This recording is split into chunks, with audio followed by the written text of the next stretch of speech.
afternoon, everybody. I'm Ed Steinfeld. I'm the director of the Watson Institute. And again, I think many of you are returning because of Ambassador Chas Freeman's wonderful first two lectures in this series. But it's my true pleasure to reintroduce Ambassador Chas Freeman to you all. And as I did last time, I will not go through Chas's unbelievable biography, but I would urge you to take a look at our website where you can find the biography and his website to see Ambassador Freeman's exceptional record of public service and scholarship. I will do something really quite rude, though. I will once again try to summarize a bit Chas's talk from last time. He probably will have the same feeling I have when I give my students exams and I get the exams back and say, oh my gosh, did I say that? So forgive me, Chas. But so in the last discussion on the United States and the New World disorder, Chas began by making what I thought was a very interesting and acute observation. For each of the new powers that's emerged in the post-Cold War era, so global ones like China, regional ones like Turkey, some American allies like Saudi Arabia, Israel, for each of these powers, even some of our European allies, for each of these powers, our relationship, the U.S. relationship, seems to be worse now than it was several years earlier, and sometimes substantially worse. And the relations between a number of those newly emergent, or some older powers, seem to be better with each other than any of those relationships are with the United States. And as I understood the last lecture, Ambassador Freeman then took us through an amazing 230-year walk through American and global history to understand what were the series of actions and reactions globally and in the United States that got us to the situation that we're in today. So we began with the U.S. in its infancy, emergent from a great power conflict between England and France, and then the U.S. Grew extremely rapidly and impressively through the 19th century under the hegemonic order created by Great Britain, or Pax Britannica. And for whatever reasons, Ambassador Freeman didn't explain, Great Britain decided not to crush the United States, but to allow it to develop. But the U.S. remained apart from the world until 1917, 136 years or so after France had helped the United States. In its infancy, the United States returned the favor to its ally and to England as well, the United Kingdom, by injecting U.S. troops onto the fields of Flanders and speeding the end of the First World War. And at that point, the U.S. made its arguably first major foray into global affairs and was involved in the Treaty of Versailles and Wilsonian democracy. And as Ambassador Freeman described, that resulted in the ostracizing and antagonizing of two important powers, Germany and the new Soviet Union. It resulted certainly in the immiseration of one of those powers, and arguably both, but certainly Germany. And it also, through Wilsonian democracy, created a series of movements and small new nation states that the United States was neither able or prepared to defend over the long run or the short run. And the U.S. withdrew again, but was soon dragged back into the global order by the outbreak of the Second World War. And in this case, as Ambassador Freeman pointed out, the response was different and massive. The United States built a vast foreign policy apparatus to do a number of things. It built and rebuilt Europe and parts of Asia through direct infusions of funding and advice, and certainly contributed a series of rules, a global economic order that of course served American interests, but also served the interests of a number of players that were rising in the free world, as Ambassador Freeman described. Of course, part of that story of institution building and economic aid was also a story of the development of a vast defense apparatus, an apparatus directed toward containing the Soviet Union and Soviet ambitions globally. And that effort was significant, again, huge, vast, expensive, and successful.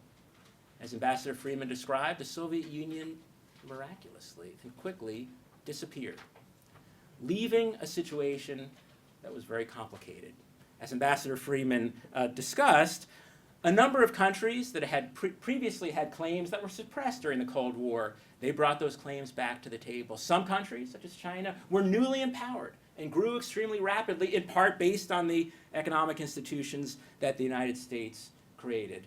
Some national movements emerged anew from places like Eastern Europe, Central Europe, that really hadn't existed before, partly because they were contained in the Cold War. But I think the important point of the last lecture was that the United States, in the face of all these new challenges, rising powers and existing powers that had old claims that were renewed and new social movements that were emerging, in the face of all this change in the post-Cold War era, the U.S. didn't have a new repertoire. It had only its old repertoire, which involved containing, preventing change, resisting change, using coercion when change started to develop, using strategies of ostracization again when challengers arose to want to either contribute or challenge the global order. And I think the depressing point of the, if I may say so, and then I'll shut up, the depressing point of Ambassador Freeman's last lecture was that in this resistance to change, in this inability to absorb or react to the new kinds of forces that emerged in the post-Cold War era, the United States doesn't seem really to have achieved global peace or prosperity. The U.S. doesn't seem to have achieved very effectively domestic peace and prosperity. The U.S. doesn't seem to really be achieving the American dream, as many of us understand it. But what was for me particularly troubling, and Ambassador Freeman didn't say this, but I felt it, it seemed to me that the dream that was achieved, I'm sure unintentionally, the dream that was achieved to me feels like the Marxist dream or the Maoist dream of perpetual revolution, perpetual conflict, continuous revolution, continuous struggle. I'm pretty sure that wasn't the intention. I'm pretty sure that's not the American dream, but it begs for some kind of way out. The fact that Ambassador Freeman has titled this lecture Recovering Diplomatic Agility suggests both that, if I could say so, your dream is not the Marxist dream of perpetual revolution, but more important, that you do feel that there is a way out. And on that, Chaz, I turn it over to you.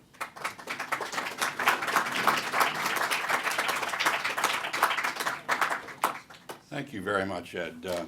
You get an A for optimism and for summary.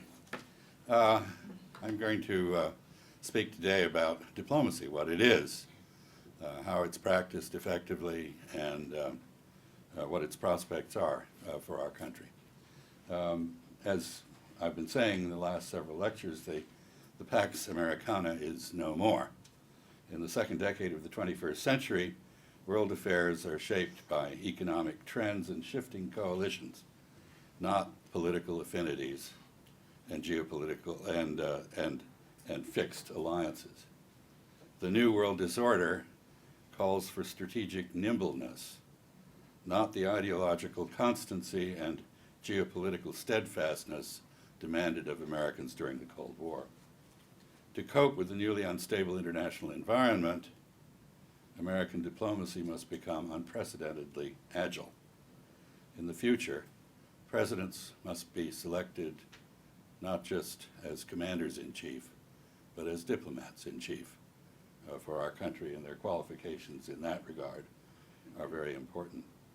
Today, I want to talk a bit about the prospects for the renewal of American diplomacy to meet the challenges of the new world disorder. All diplomacy can be divided into three kinds. First, techniques to influence the leaders of other states and peoples and persuade them to do this or not do that. Second, interactions with states and peoples and negotiations to set frameworks for relationships with them.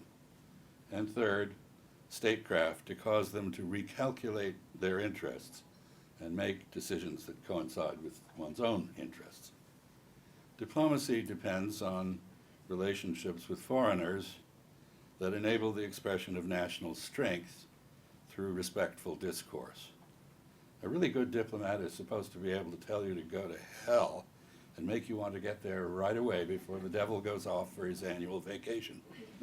A diplomat should be able to deliver a declaration of war politely in such a way as to, so that the other side is intimidated, but made to look forward to the resumption of cordial relations once it has suffered the well-deserved defeat that is in store for it. Holding a snarling mutt at bay while saying nice doggy until you can find a rock is also part of the skill set. Diplomacy is not just a splendid seat on stage at the theater of life, though it is that, but a political performing art. It's a messy job at times. These days, diplomats are kept busy cleaning up after presidential candidates who seem to confuse giving offense to foreigners with defining workable foreign policies. For their part, of course, diplomats would never insult anyone unintentionally. Skill at making friends and influencing people is an essential part of diplomatic professionalism. Diplomacy is first and foremost a political contact sport. The level of trust other players have in one is key to enlisting and retaining their support. Hanging around the capital and making occasional forays abroad, as courtiers and securocrats do, demands skill in bureaucratic politics, not diplomacy. Its success is measured in brownie points back home, not changed behavior abroad. Diplomats must, of course, carry out the thankless task of explaining foreign realities to domestic politicians, as well as domestic realities to foreign politicians. But diplomacy is directed at influencing foreigners, not one's own government.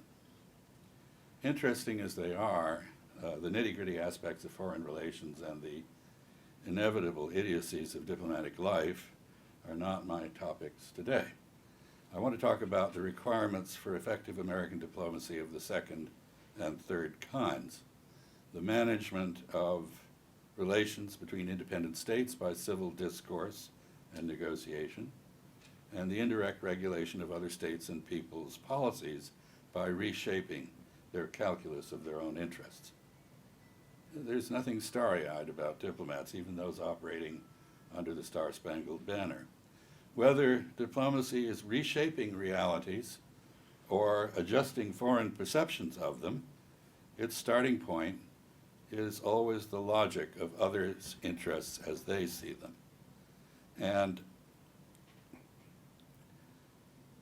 diplomacy is an exercise not just in empathy, but in the manipulation of others' perspectives on matters of common concern. Diplomats profess expertise in advancing national interests through the peaceful resolution of international problems, but they're not pacifists.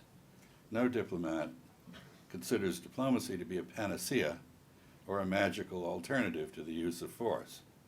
Most would agree with the late Al Capone, who observed that you can get much farther with a kind word and a gun than you can with a kind word alone.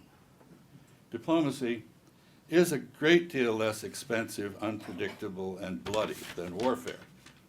And since others can do to one's country what it does to others, diplomatic approaches to problems are safer than war.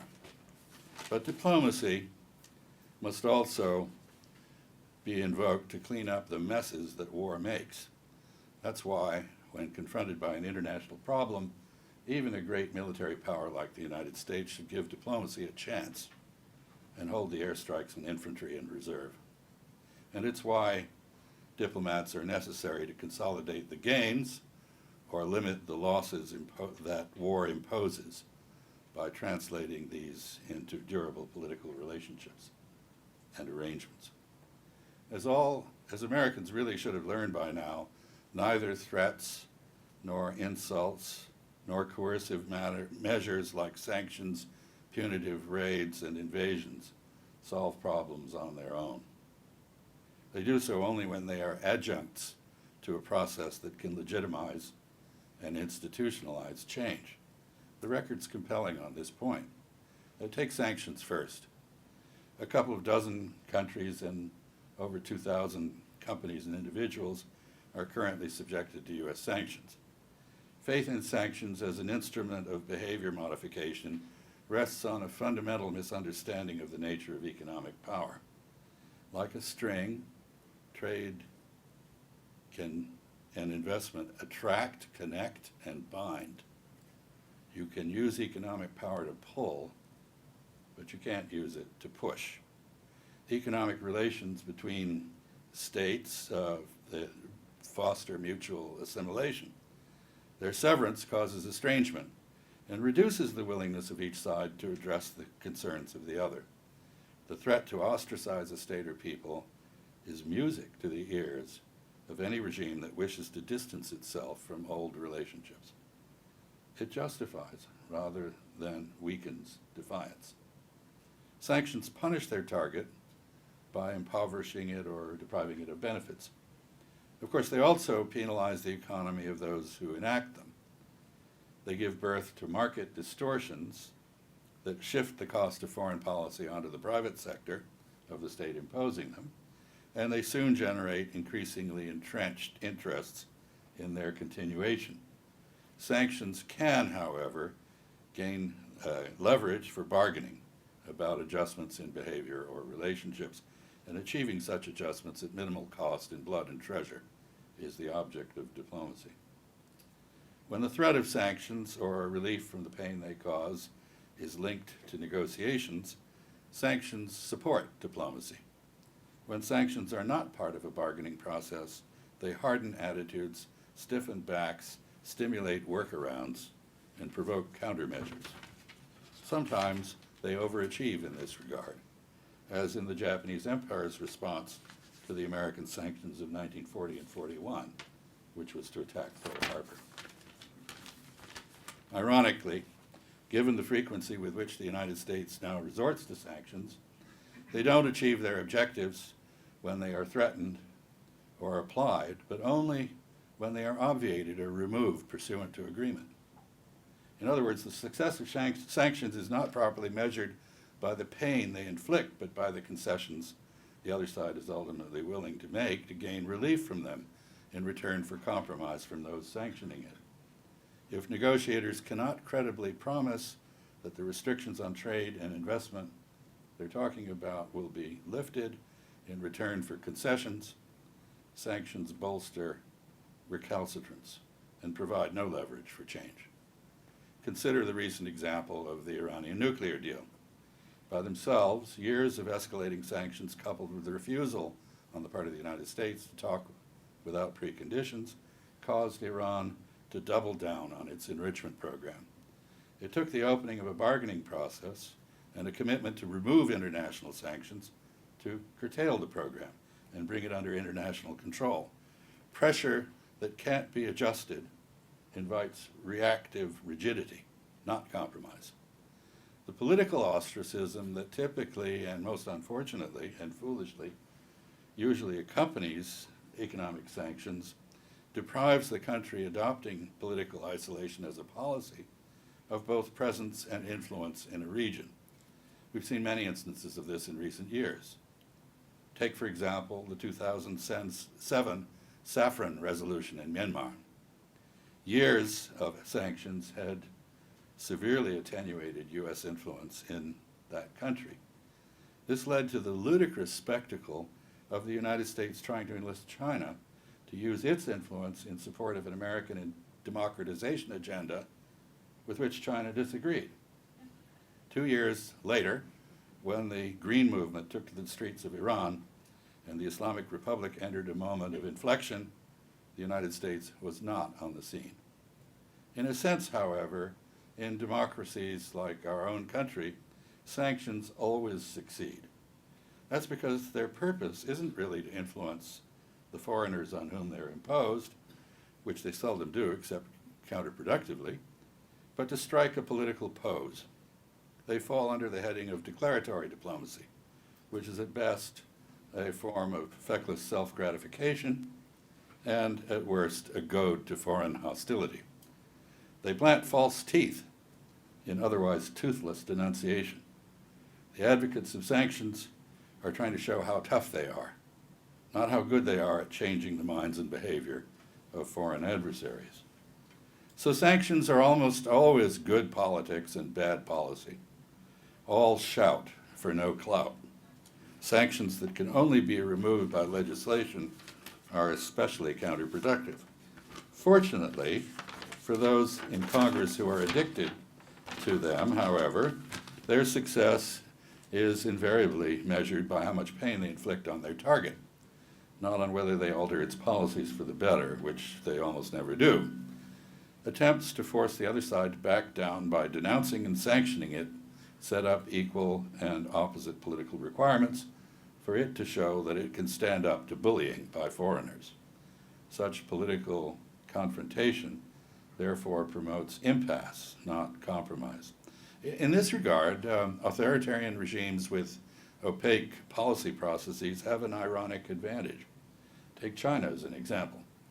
In recent years, Beijing has imposed restrictions on trade, investment, and other forms of interaction in response to territorial disputes with neighbors like Japan and the Philippines. The Chinese government has neither announced these restrictions nor confirmed their imposition, leaving their target nations to infer them from their impact. China has not specified what must be done to lift the vague, unconfirmed measures it has taken. This approach maximizes Chinese negotiating flexibility. China's leaders can't be held accountable for failing to achieve objectives they haven't declared. Uncertainties about what is actually going on can even cause the targets of sanctions to start negotiating with themselves as they speculate about what's happening, why it's happening, and what they must do to end their pain. Silence and artful ambiguity can be more effective than impassioned forthrightness.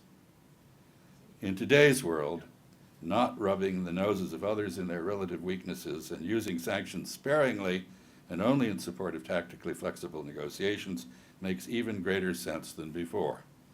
The efficacy of sanctions that are not approved and universally observed at the global level is far less than it was under the Pax Americana. In the globalized economy of the 21st century, trade is made up of supply chains, and productive capacity markets and technology are dispersed. What one country or economic bloc will not supply or buy, other blocs or countries can and will. As the monopoly roles in trade and investment transactions of the dollar and the institutions connected to it erode, ways to circumvent financial sanctions are proliferating. The reflexive American habit of sanctioning countries with which we disagree is becoming a fast track to futility, a path not to influence, but to retaliation in foreign markets, reduced U.S. exports, and diplomatic irrelevance. But American politicians will have to learn this the hard way. Sanctions won't cease to be the first resort of political poseurs anytime soon. That's a problem, as seen in the difficulty the United States has had in responding to the gradual end of the Castro era in Cuba. U.S. policies designed to deny Cuba strategically to the USSR and to wall up the destabilizing effects of the Cuban Revolution on the rest of Latin America no longer make sense. The United States should be able to seize opportunities as they arise. In the case of Cuba, that means engagement to facilitate both political change and the resolution of property claims and other concrete grievances that date back half a century or more. Whatever its merits in the bygone era of Cold War immobilism, locking in hostility between states through sanctions can impose unacceptable opportunity costs by precluding the timely exploitation of change. The American experience with Cuba, with North Korea, Iran, and in an earlier era, China, also amply illustrates the inability of punitive sanctions to induce state collapse or regime change. In the New World disorder, regime removal through military assault no longer entails much risk of wider war, but it's very likely to prove counterproductive. Americans are now threatened not by evil empires, but by backlash to our own interventions and the breeding grounds for terrorism they create. This brings me to the subject of negotiation. Its purpose is not, as many suppose, the achievement of agreement. It is the advancement of the interests in one's charge. Like sanctions, negotiating processes can provide the appearance that something is being done about a situation even when it is not. Playing for time by taking part in protracted dialogue is a form of negotiation. So is refusing to negotiate. As Israel has shown in 4 decades of a fraudulent peace process, negotiations can be a potent form of distraction and deception as shifts in the underlying situation are engineered. A grand conciliatory gesture like Nixon's 1972 visit to Beijing or Sadat's 1977 travel to Jerusalem also constitutes negotiation. Negotiations remain the least costly way to obtain agreed adjustments in one's relations with other actors and in their behavior. Such adjustments, of course, reflect judgments by the parties about the correlations of the present and future power between them. This is clearest when negotiations confirm the outcome of war. It's always been true that wars are not over until the defeated explicitly accept both their defeat and the adjustments in their behavior and international relationships that defeat implies. The blindness of the American national security establishment to this reality has twice led to tragic failures to bring wars to an end in Iraq. There's every reason for the United States to refrain from the invasion and occupation of other countries in the future. But if Americans do again launch such wars, we need first to consider how we will terminate them, on what terms, with whom, and subject to what means of verification. The 1990-91 war to liberate Kuwait resulted in a lopsided military victory over Iraq. On February 28, 1991, the United States and Saudi Arabia, both representing coalitions, declared Kuwait liberated and announced a unilateral ceasefire. 2 days later, at a military technical meeting, Iraq agreed to the ceasefire. The victorious U.S. and Saudi-led coalitions had not announced war aims beyond the liberation of Kuwait. After a month of deliberation among themselves, they secured a resolution from the UN Security Council, ex post facto, imposing terms on Iraq. No attempt was made to consult Iraq or obtain its consent to these terms. Resolution 687 treated Iraq as though it had unconditionally surrendered rather than agreed to a ceasefire and been defeated on the battlefield. Iraq was compelled officially to acknowledge the resolution. Saddam responded to its terms with passive aggression. Neither he nor his government were ever made to feel honor-bound in relation to those terms. Had Saddam Hussein been required personally to agree explicitly to the terms Resolution 687 sought to impose on him, this humiliation would almost certainly have led to his immediate overthrow by those around him. In the event, like Gamal Abdel Nasser after the 1956 Suez War, Saddam was able to portray survival in power as a political victory. Ironically, sanctions then gave him patronage power that any politician anywhere would envy. As president, Saddam decided who in Iraq could have access to imported food and medicine. Shortages caused many deaths, including 500,000 children. Iraqis attributed their privations to foreign malevolence and rallied behind Saddam. Resolution 687 and related writs were a misguided attempt at war termination by fiat. This reflected the unique American history of total war followed by the unconditional surrender of the losing sides in the Civil War, World War I, World War II, and the Cold War. But the war to liberate Kuwait was a limited war. Like the War of 1812, the Mexican-American War, and the Spanish-American War, bringing it to a close required the agreement of both sides. The unilateral attempt to end the 1990 1990-91 war with Iraq without negotiating terms with it failed. Baghdad began a pattern of resistance to foreign dictation that came to be known as cheat and retreat. The war resumed as low-level, low-intensity conflict as the United States resumed a combination of sanctions and intermittent bombing campaigns in Iraq. No security architecture was devised to restore the balance between Iran, Iraq, and the Gulf Arabs.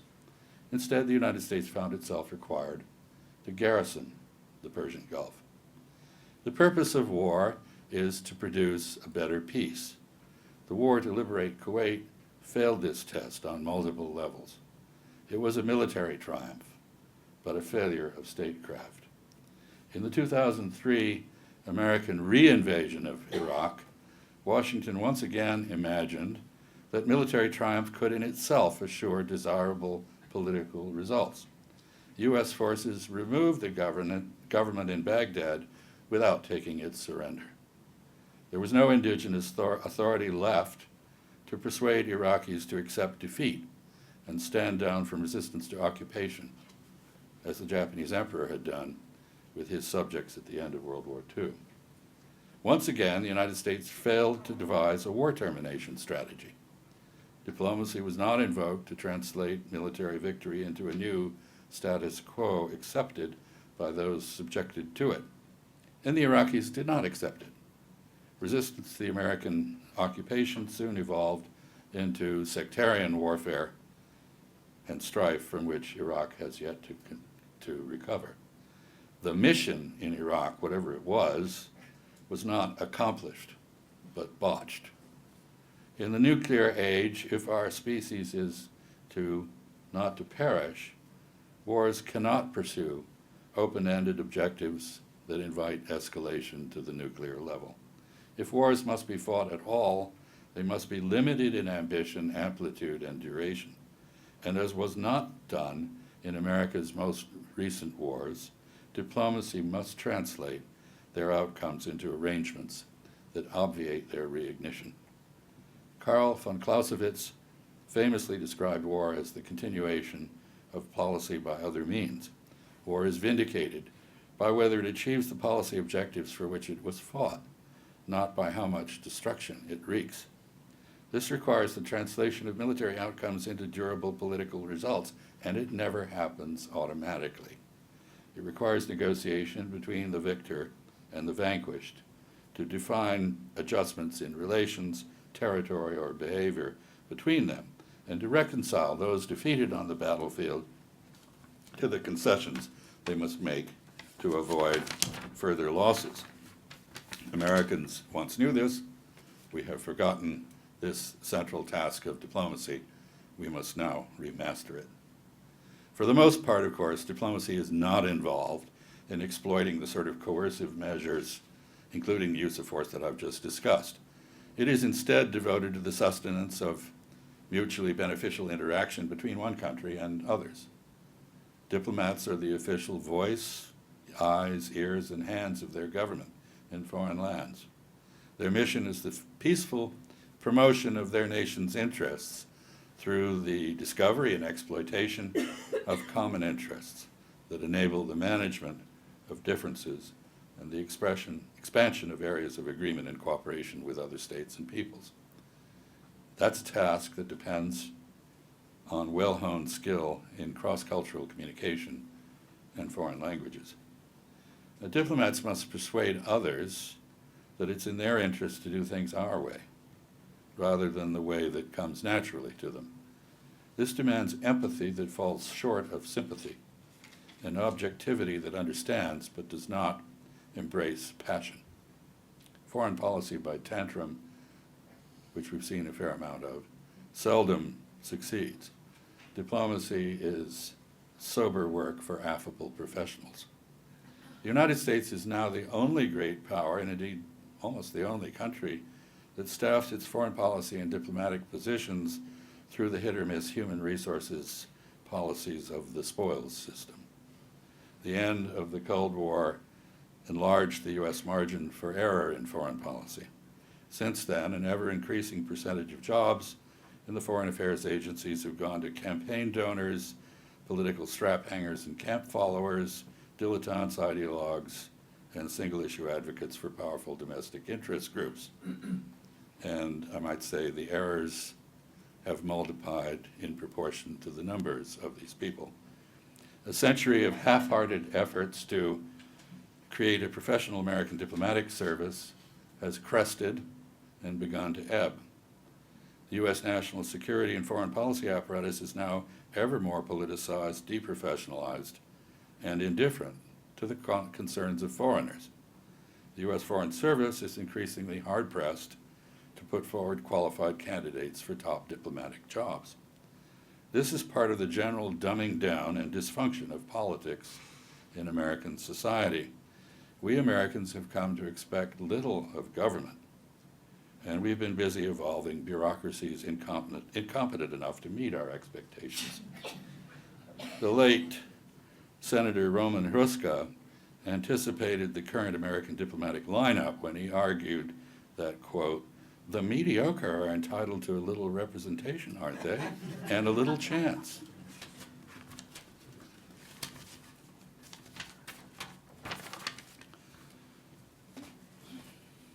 The balances of prestige and power are shifting against the United States, and it's up against some tough diplomatic rivals.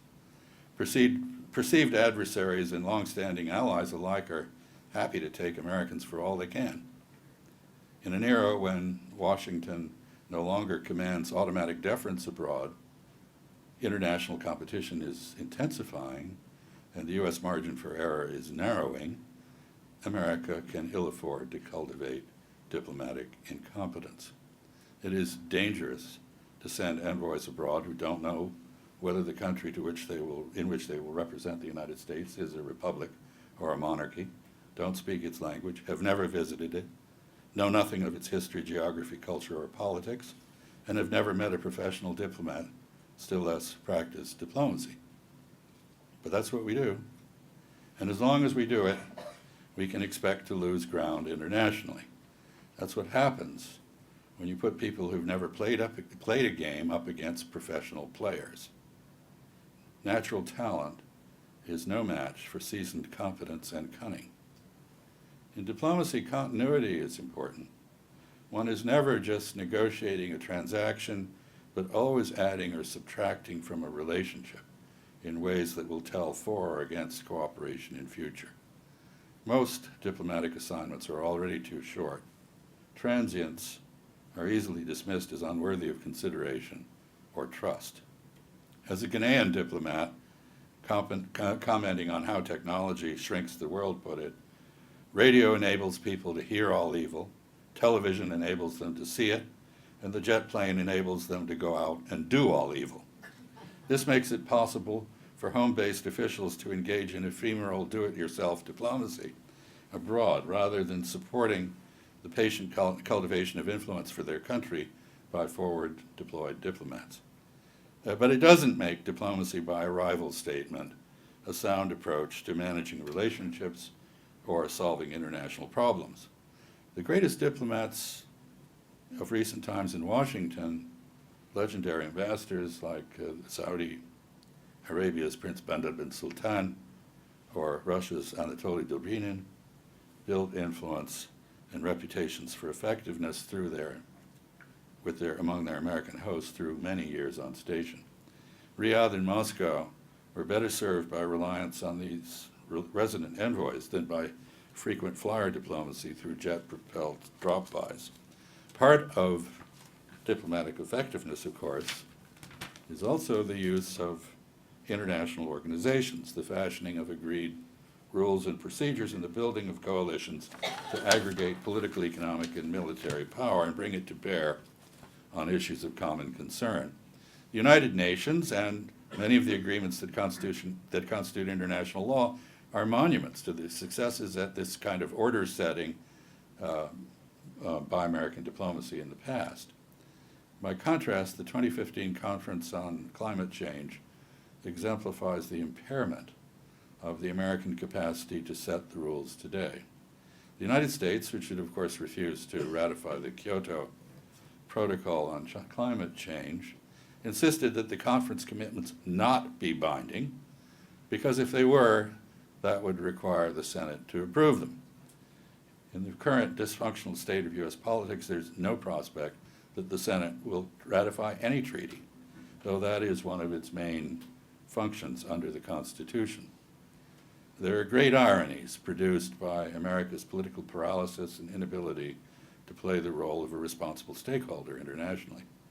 The United States, which has not ratified the UN Convention on the Law of the Sea, now finds itself disputing interpretations of the convention with China and other countries that have ratified it. America cannot resort to the dispute resolution mechanisms of the convention because the United States has signed but not ratified and is not a party to it.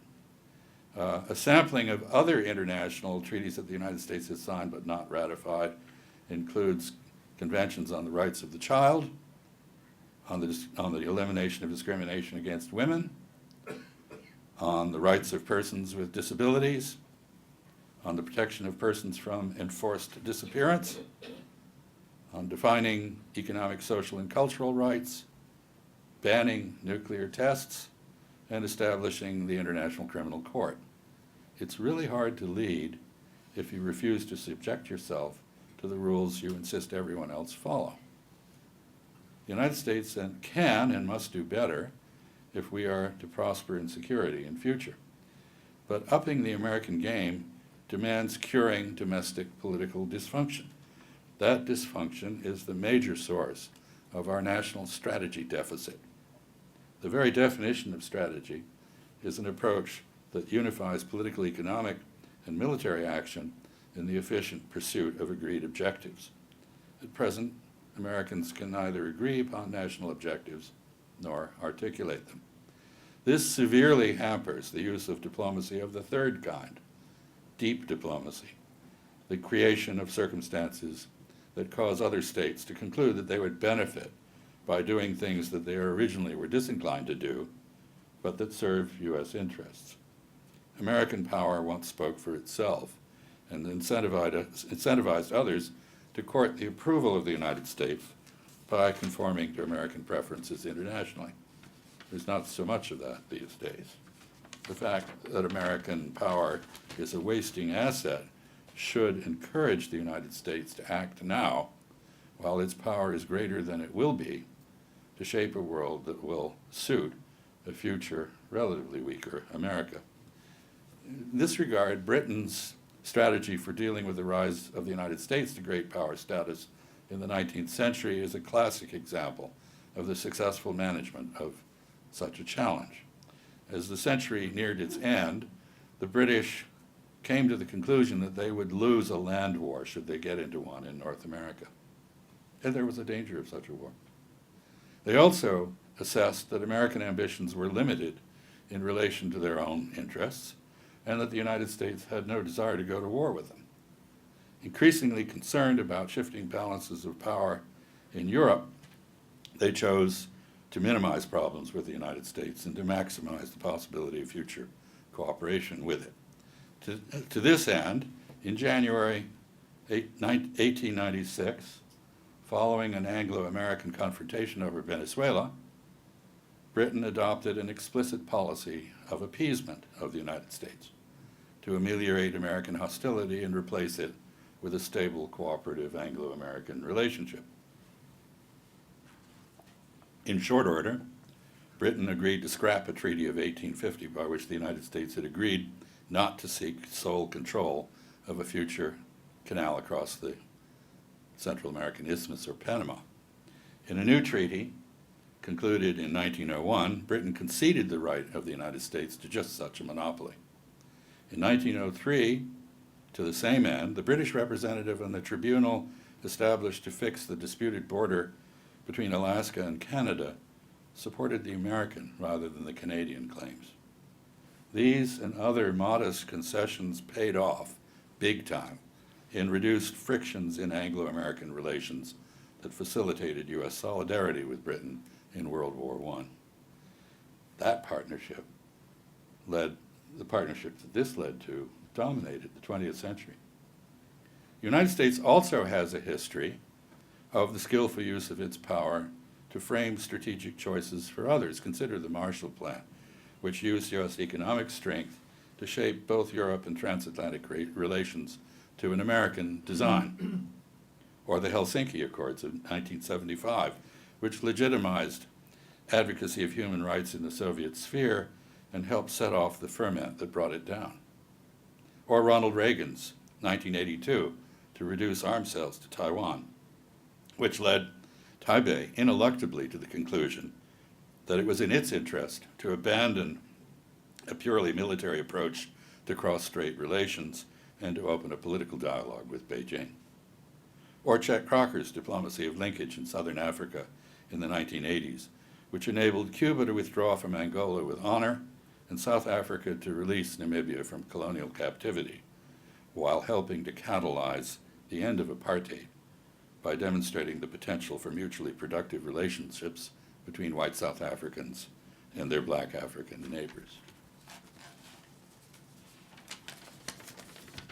All this is to say that diplomacy, in the sense of order and norm setting and the shaping of the international environment to channel the decisions of actors within it, can make a difference that is just as decisive and much less costly than war. But the prerequisite for such deep diplomacy is intellectual and political coherence that can formulate national strategy. And to have that, America must either undergo a revolution or return to constitutional government. Disrespect for both the constitutional separation of powers and the need for compromise across partisan lines is well along in delegitimizing government in America and disempowering the United States abroad. The Congress shirks its duty to pass budgets, authorize uses of force internationally, consider and ratify treaties, and advise and consent to the appointment of officials and judges.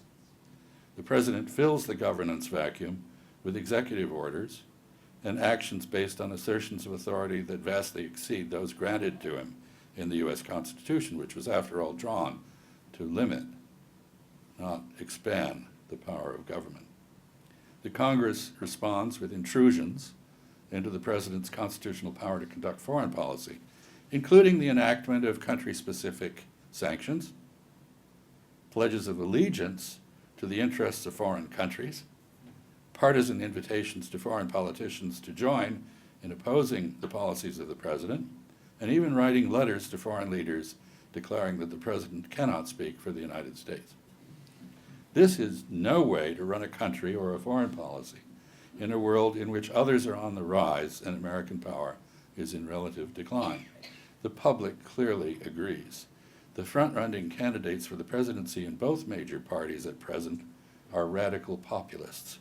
From opposite sides of the political spectrum, both are calling for revolution. Returning to constitutional government is, I submit, a preferable alternative to this. But something must be done. Simply regaining lost ground for the United States internationally will not be easy. Recent American foreign policy has ignored international law and institutions, despite the fact that both were largely made in the USA. This has gravely damaged the prospects for the continued prevalence of values of Western civilization, like the rule of law. If the law is no protection, the alternative is the gun. If the United Nations Charter and other provisions of international law do not restrain the use of force by great powers like the United States, why should others rely on them for their defense? It matters, too, that the estrangement of mainstream America from the fourth or more of humanity that is Muslim is now well advanced. Having poked the hornet's nest, Americans must live for a while with hornets. It will take help from Muslim allies, broad cooperation from the international community as a whole, and partnership with nations that are adversaries on other issues to restore security from attack by the fanatics the United States has agitated. More generally, America would be wise to recall the cynical advice of Confucius, who said, with an eye on the principle of reciprocity, that one should not seek to impose on others what one does not wish for oneself. Or as Rabbi Hillel the Elder put it more idealistically about 500 years later, what is hateful to thee, do not unto thy fellow man. This is the whole law. The rest is but commentary. The law is the first defense of the weak against the strong. The United States is strong now.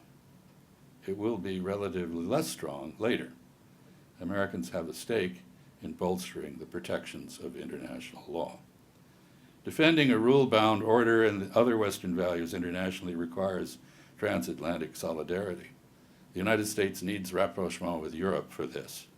It also needs a focus on building political influence rather than on shoring up global military supremacy. The erosion of excellence in American education and the deterioration of U.S. infrastructure undermine U.S. competitiveness. To revitalize authority, the United States must rebuild America and husband its strength. Issuing demands that have no prospect of being met by other countries devalues power. Idle threats and empty shows of force do not deter. They erode rather than buttress credibility. Speak softly and carry a big stick remains sound advice.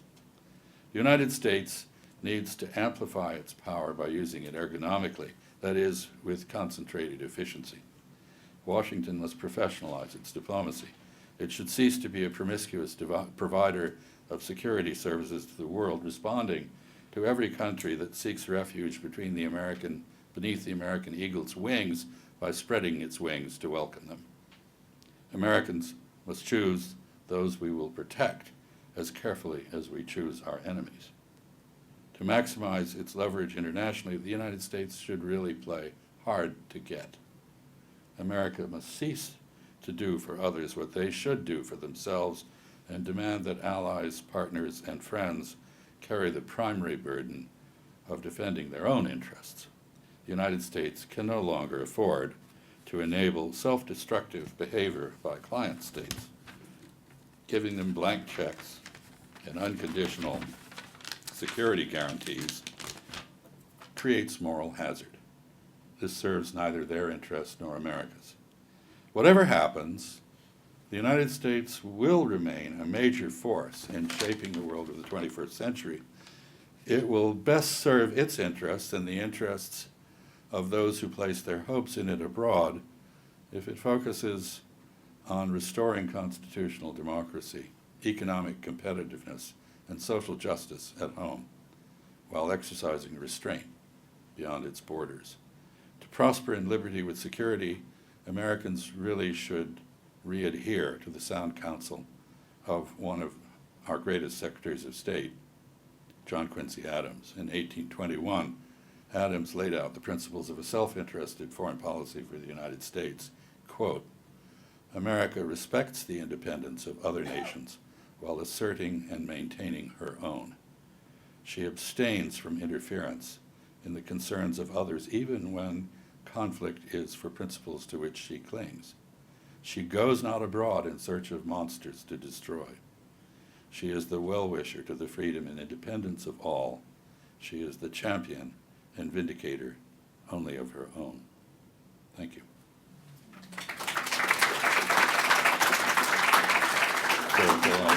Take a seat. Sure. Are you willing to take a question or two? I will, or a comment. Thank you so much, Chaz. We have a little bit of time for questions, if anybody has any. Questions? Comments? Alternative views? Yes. I'll ask. I know you were looking forward rather than backward, and at the end you did quote a former Secretary of State. But I'm wondering if there was anybody you could identify in that position since, say, the end of World War II, who actually partially succeeded in the kind of diplomacy that that you would like to see us engage in.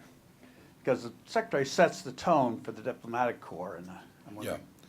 Well, we've had a series of Secretaries of State, obviously, over that lengthy 70 years, roughly, period, none of whom has embodied all the virtues one would hope for.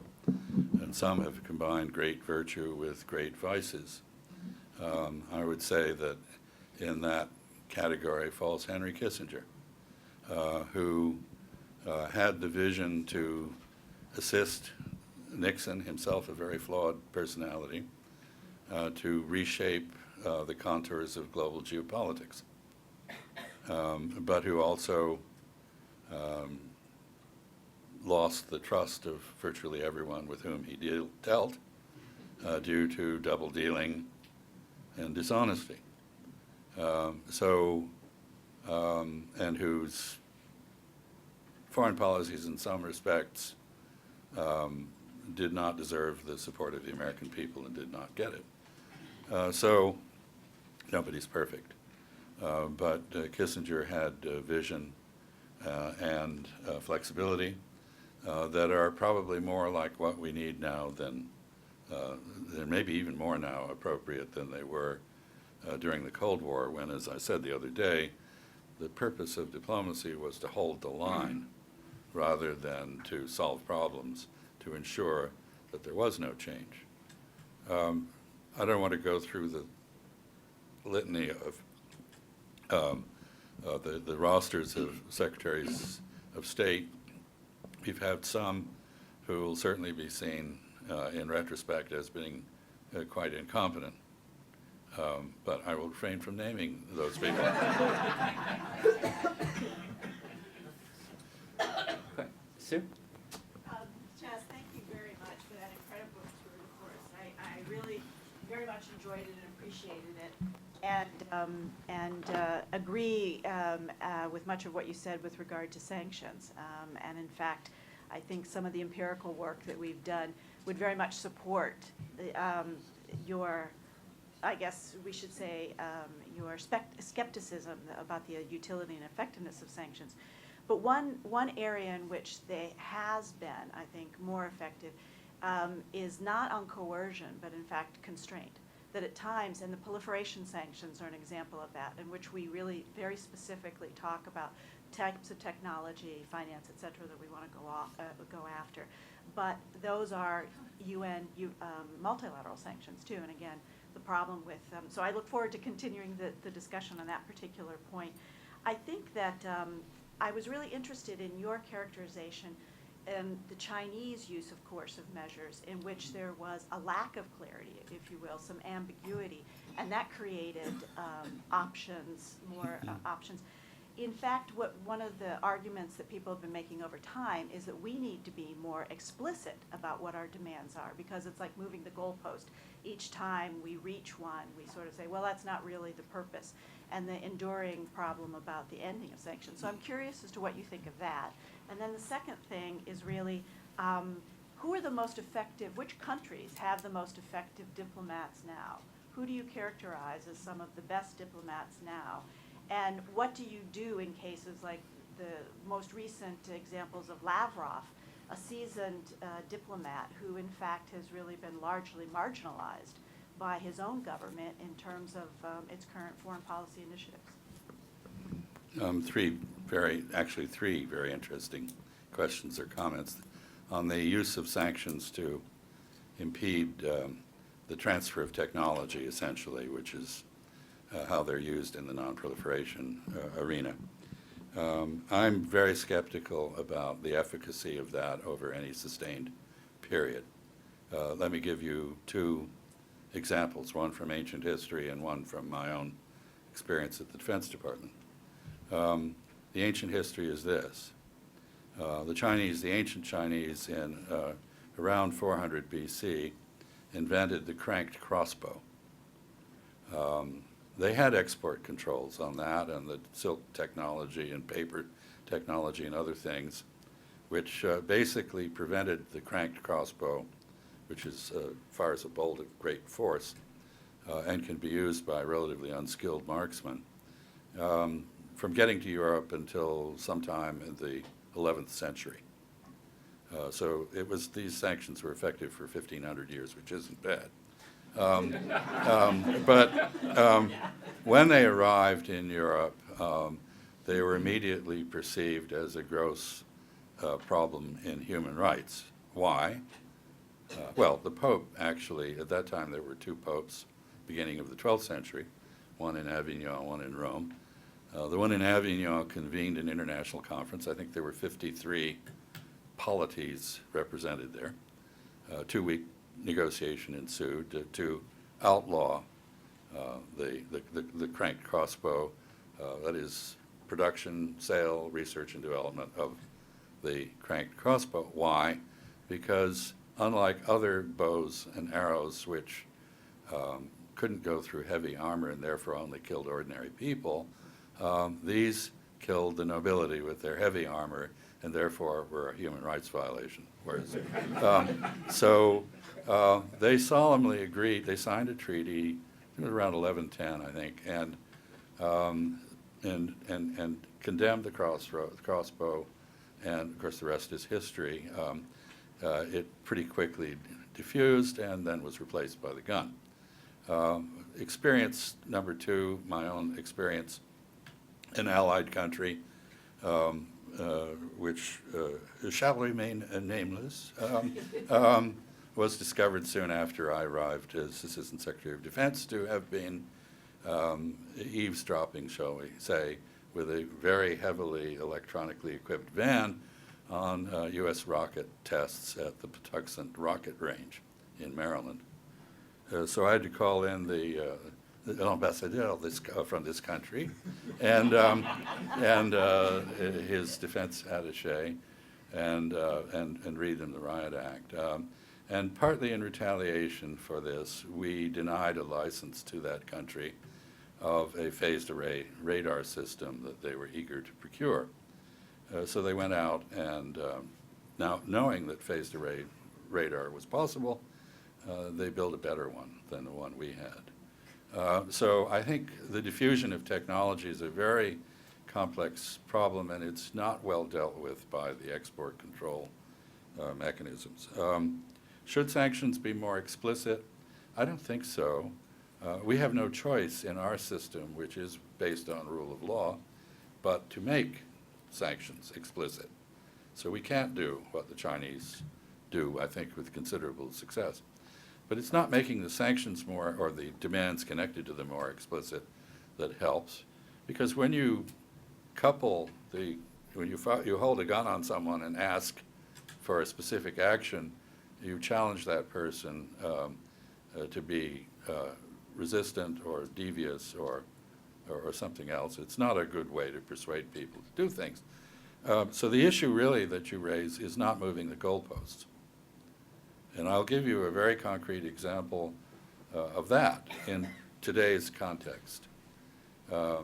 If I were a patriotic North Korean living under this dangerous teenage type that runs the country and did not want that fellow Kim Jong-un to remain in power and decided that I would like to overthrow him, I know precisely what will happen if I fail.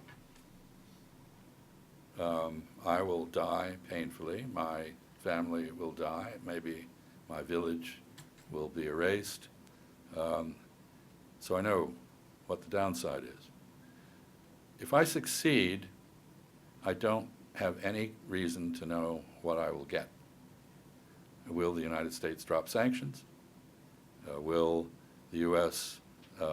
Make peace with North Korea? Will it protect my regime? Will it continue to seek to overthrow it? Will it add further demands? The record is pretty bad in this regard. A similar situation occurred with Saddam Hussein in Iraq. Madeleine Albright was asked whether if Saddam were overthrown, we would normalize with Iraq, and she said, of course not. Not until they democratize and respect human rights. So we just moved the goalposts. So I think that's a terribly important point. Consistency of purpose is important in many contexts. And finally, competent diplomatic services these days, there are many. I think the Russian service is actually very competent. As you suggested, Lavrov is a very experienced and capable diplomat. It's not always the case that governments allow their diplomats to do what they might do. and perhaps he does suffer from working under Mr. Putin. The British are excellent. The Singaporeans are spectacular for the small number of people they have. The Ghanaians are excellent. One can go through, each of these countries has its own style of national security decision-making and operations, and in each, none is perfect. But the fact that they are all professional, well-trained, experienced, mentored, and in most cases backed up by their governments, not always, it makes a big difference. Just one, two finger on that. Just because we're here in Rhode Island, I can't resist reminding people, Senator Claiborne Pell, who was our senator for many years, chairman of the Senate Foreign Relations Committee, every year had his proposal to take away political influence in the context of diplomacy, to only have, like many other services like the Brits do, which the top diplomat changes, but the career diplomats stay in the system. But that, unfortunately, in the U.S. never went anywhere. I think it's very important to keep the government open to talent from outside. And I think that's particularly important in the policymaking area. I'm not convinced that it's wise to entrust an aircraft carrier battle group to someone whose main distinction is his campaign donation capability. And I don't think we should do that for our embassies either. Time for one final, yeah, Dietrich. I have one question. I would like to question you whether you can say more about the fundamental reasons why the United States appears from the outside and the inside as an inherently inconsistent actor. Now, one can point, well, there are some people who go crazy and some people do this, and your answer seemed to be, at the end, if we only go back to constitutional government, then this will solve itself. But that seems very doubtful to me. That there are really fundamental reasons in the structure of the country, among other things, Yeah. the restructuring of the party system so Sure. that the South has become as reactionary as it always was under a new name, party name, and that is the same party that makes the Midwest a little problematic. So there have been big changes in the structure of politics, but also in the structure of the country. That seem to me to stand behind this inability to act. And if we are inability to act, if we are unable to say at the end of the ocean, at the beginning of the ocean, is the end of partisan disagreement, if we can't regain that to some extent, it doesn't help to get better diplomats. Yeah, no, I think you're, if I implied that simply returning to respect for the arrangements that the Constitution stipulated, not just in terms of who is supposed to authorize the use of force and who is supposed to lead foreign policy, but on a variety of other issues, including the Bill of Rights, if I implied that, or if you heard me, to imply that that would solve everything, then I certainly didn't intend to say that. But I do think that that is a prerequisite for the next step, which is trying to filter interests through that structure and restore some sense of the national interest at the center. The problems that we have acquired in that regard are not just the restructuring of politics, as you say, but some serious organizational issues in Washington. Of course, there's a question of the American national character. We are a remarkably ignorant people in terms of our understanding of foreign geography because we don't teach it anymore. And we don't know much about foreign history either. And we don't speak languages by and large other than English. All of these are disabilities that it's up to improvements in the educational system to address, and they should be addressed.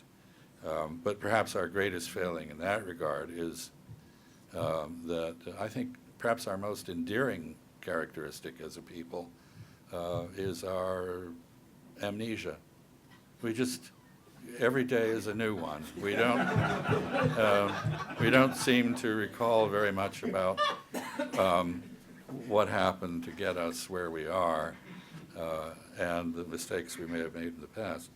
So all of this requires being addressed, but I want to just respond in detail on one issue that is a very Washington issue perhaps, but is important. And that is the structure, the bureaucratic structure by which foreign policy decisions are made. President Eisenhower, who was of course a military man, famously remarked that plans are worthless, but planning is everything. And in the White House, he had something called I think the Long Range or Long-Term Planning Board, which attempted to look over the horizon, anticipate future problems, and craft policies to either forestall or deal with them. And when Kennedy came in, he thought this was far too passive, and he wished to replace it with an actively engaged, hands-on approach to foreign policy from the White House. So he created the National Security Council staff. It had not had a staff other than one person. And he brought in 6 people, names are famous, Bundy, Rostow, etc., who together basically manipulated the bureaucracy, which was opposed to escalation in Vietnam and to the misadventures that we had in Southeast Asia. Anyway, not to blame them for anything in particular. It was 6 of them at the start. By the end of the Nixon administration, this number had grown to 50. It was held somewhat in check by Brent Scowcroft when he became the National Security Advisor in the Reagan administration. But by the end of the George W. Bush administration, it was 370 permanent positions and another 230 temporary assignments, 600 people. So what had been a personal staff for the president became an agency and a bureaucracy in its own right. And it acquired critical mass, much as a radioactive substance does. It no longer had to communicate outside its own event horizon because there were enough people there duplicating all of the functions of the government at large. An expert on Syria to deal with Syria and so forth.